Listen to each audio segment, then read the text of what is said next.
crowned Miss San Carlos 2025, what meaningful change would you advocate for in our community? And how will you use your voice and influence to turn that vision into reality? Again, if you are crowned Miss San Carlos 2025, what meaningful change would you advocate for in our community? And how will you use your voice and influence to turn that vision into reality? I grew up in a family where tradition and culture is practiced.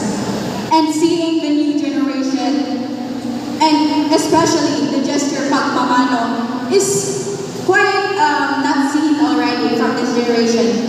And I advocate for building awareness for sustainable culture, because I believe that our culture is the foundation of our identity.